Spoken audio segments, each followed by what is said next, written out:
sur la piste de Cthulhu.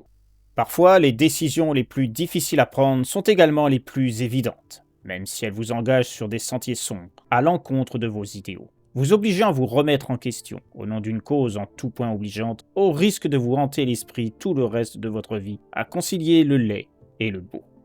C'est sur ce principe d'une sagesse au parfum de faux que je suis parti seul là-bas, sans savoir alors quel en serait le prix à payer, ni si j'en ressortirais une vaine satisfaction. Seul m'importait de sauver de la famine et de la désolation mon peuple, mais aussi mon roi.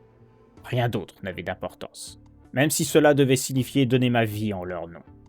Suivant les indications d'une sorcière ayant accepté de m'indiquer le chemin à suivre, en échange de sa protection contre les exactions des villageois jouxtant sa demeure, je traversais des bois infestés par une infâme vermine, territoire de la redoutée vouivre. Celle-ci, connaissant sans doute mon objectif, s'écarta de moi, envahie par la peur.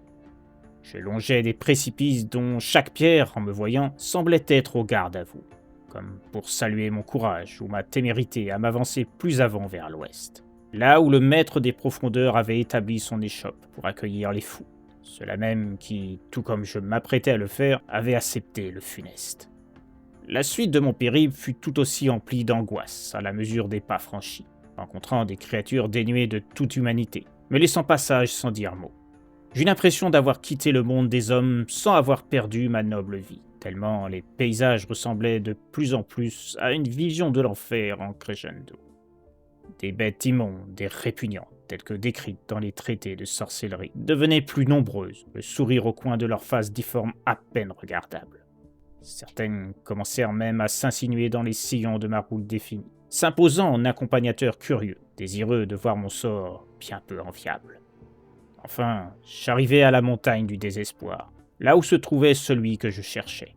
Je m'engouffrai à l'intérieur d'une grotte si immense qu'un château pourrait s'y loger, descendant plus avant dans les profondeurs avec cette nette impression que j'étouffais, sans pour autant ressentir une gêne réelle, comme si mon corps entier devenait adapté. Combien de mètres ai-je descendu à longer ces roches ricanantes et brillantes? Je ne le sais pas vraiment, tellement la notion de temps semblait abstraite en ces lieux. Toujours est-il que j'arrivai enfin au pied du trône du seigneur de ces âmes déviantes, prêt à lui faire ma requête pour redonner vie au royaume de mes gens et leurs illustres aïeux.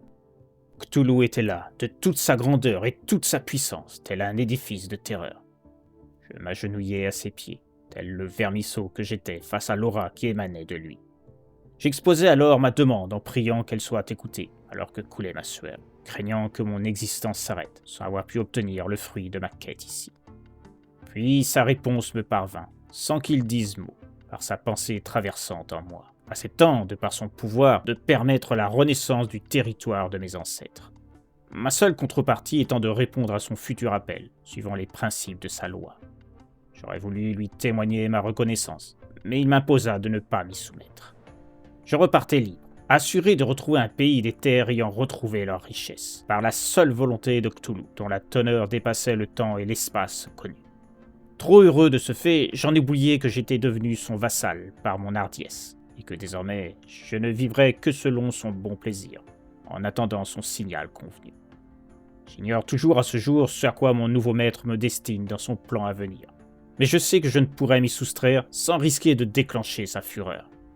Alors, je me suis résolu à accepter l'idée que ma vie était dévolue à ce proche avenir, n'étant plus qu'une marionnette entre ses mains, prisonnier d'un destin voué à la peur.